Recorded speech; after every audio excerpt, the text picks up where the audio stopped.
Monsieur Liévin Chiribagoula, bonjour. Bonjour, Monsieur Christian.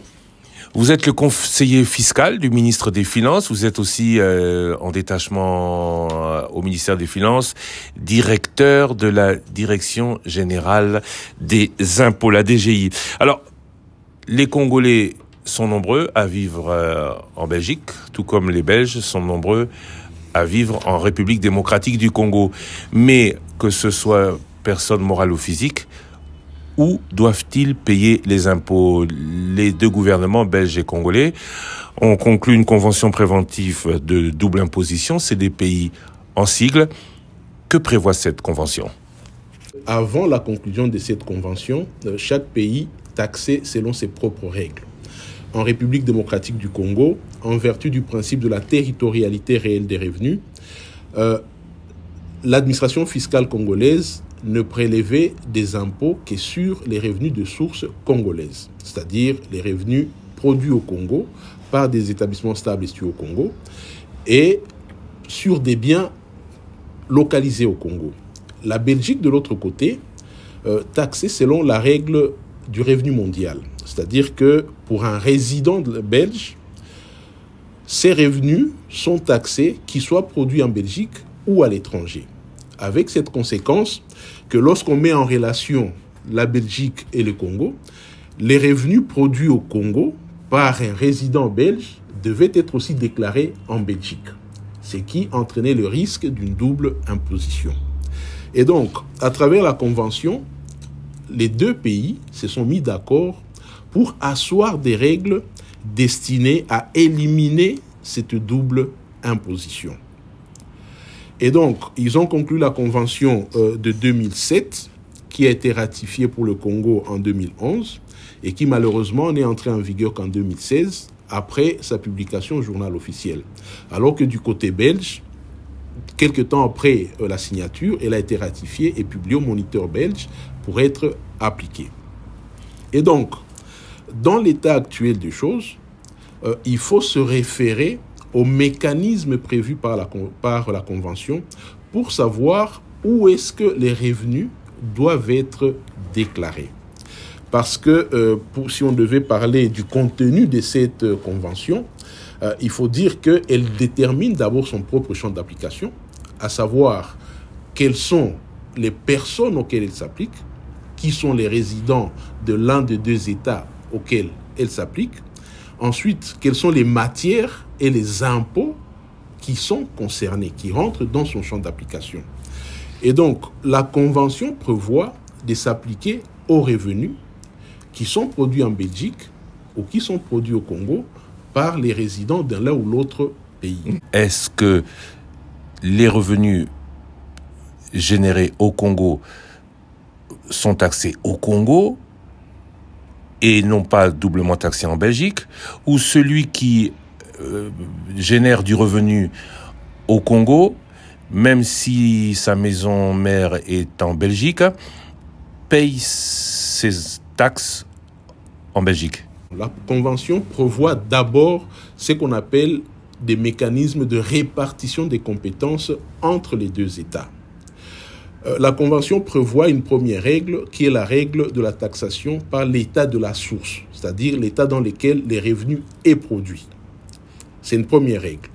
Ce qui signifie que pour les bénéfices des établissements stables, pour les revenus locatifs, les loyers, pour les salaires, à condition que soient payés par une entreprise ou un employeur local et que les salariés aient résidé plus de 183 jours au lieu où c'est produit, ces revenus-là sont taxés dans les pays de production. Autrement dit, les revenus locatifs qu'un Congolais résident en Belgique pourrait produire au Congo, ils ne seront taxés qu'au Congo. Ils ne feront pas l'objet d'une déclaration en Belgique. Ou à tout le moins, ils ne seront plus taxés en Belgique comme c'était le cas avant l'existence de la Convention.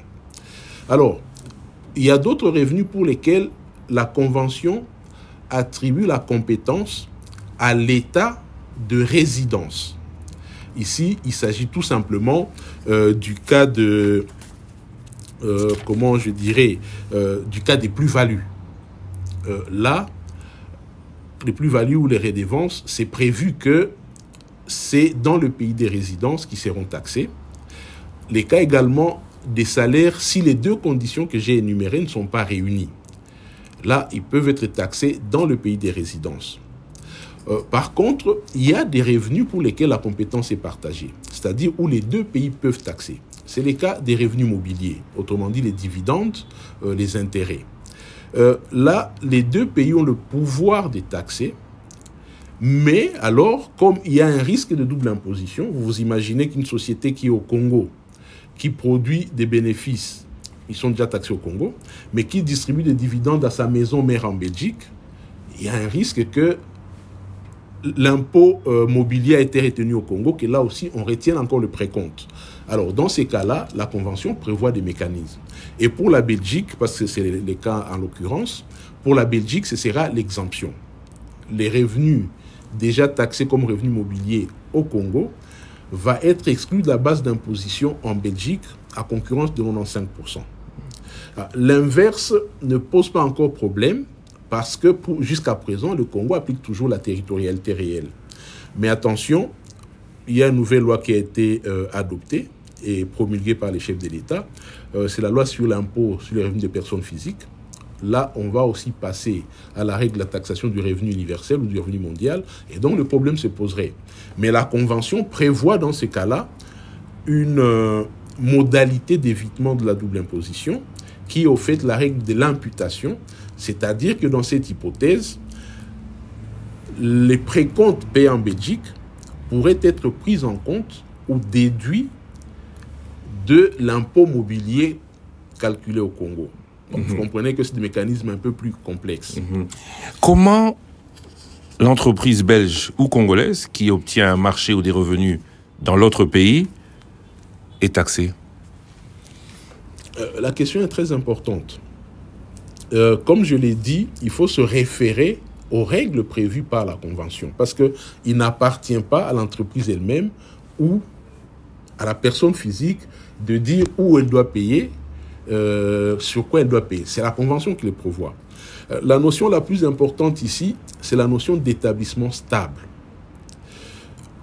Un établissement stable, c'est-à-dire une entreprise fixe et permanente, ou alors une filiale, il est clair que ces bénéfices seront taxés là où ils sont produits. C'est la règle de base. Donc, si ces revenus sont produits en Belgique, ils seront taxés en Belgique, la RDC ne va plus taxer. Inversement, si c'est déjà taxé au Congo, la Belgique ne va plus taxer. Mais au nom de l'entreprise stable, et c'est là peut-être qu'est le problème, la République démocratique du Congo pourrait y perdre change, au nom de la règle de l'entreprise stable. Prenons un cas, nous sommes au ministère des Finances ici à Kinshasa, juste en face de nous, il y a Brussels Airlines. La stabilité de l'entreprise, c'est en Belgique, même si elle produit beaucoup en République démocratique du Congo. Elle paye ses taxes dans quel pays?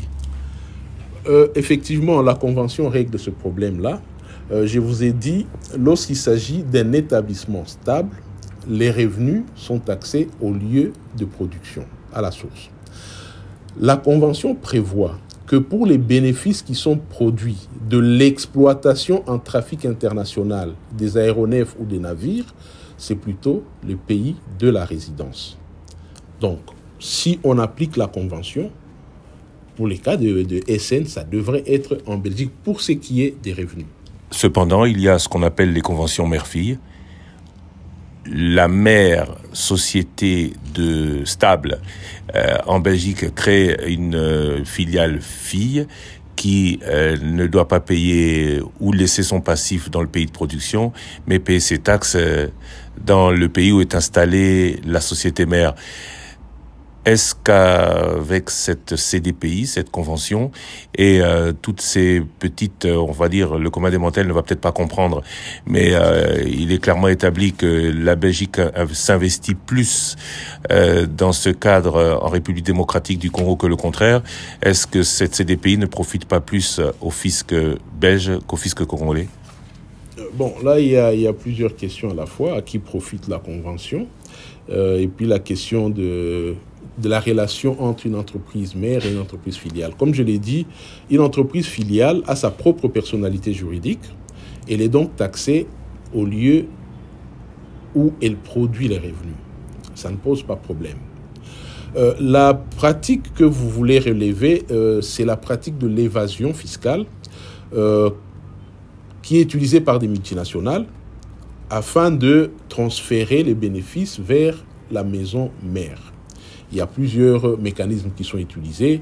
On peut gonfler les factures pour les prestations de la maison mère, pour les ventes faites par la maison mère ou réduire les prix, etc. Mais il faut reconnaître que la législation fiscale congolaise a beaucoup évolué sur ces matières-là, ce qu'on appelle le prix transfert. La législation a assis des mécanismes pour faire obstacle à ces genres de construction. Bon, maintenant, on ne peut pas dire que dans la pratique, on ait réussi à 100%, mais il y a des efforts qui sont menés par l'administration fiscale pour que les contrôles fiscaux puissent tenir compte de ces genres de mécanismes.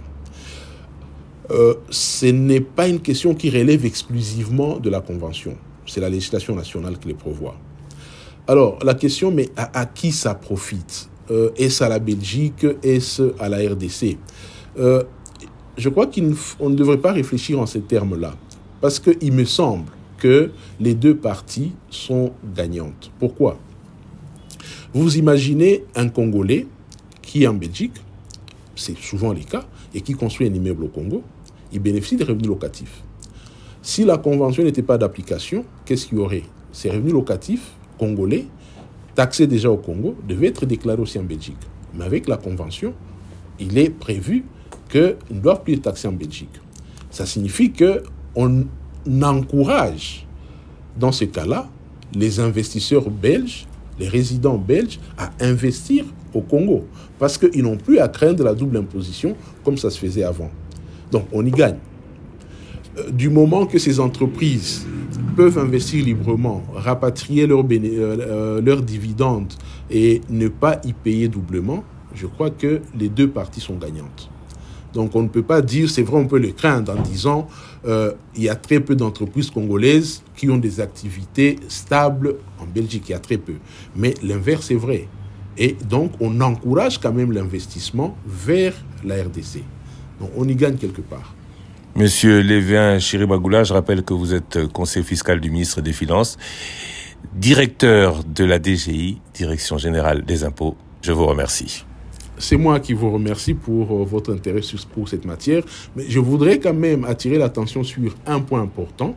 C'est que dans la Convention, il est prévu des mécanismes d'échange des renseignements entre les deux pays et surtout des mécanismes d'assistance au recouvrement entre les deux pays. Et c'est là où, permettez-moi le terme, nos frères congolais qui résident en Belgique doivent être très regardants. Parce que maintenant, le fisc belge peut demander au fisc congolais de l'assister dans le recouvrement des créances fiscales. Et ça, c'est déjà en œuvre. On a déjà eu des cas où le fisc belge s'adresse au fisc congolais pour que tel ou tel monsieur puisse être contraint à payer ses impôts en Belgique.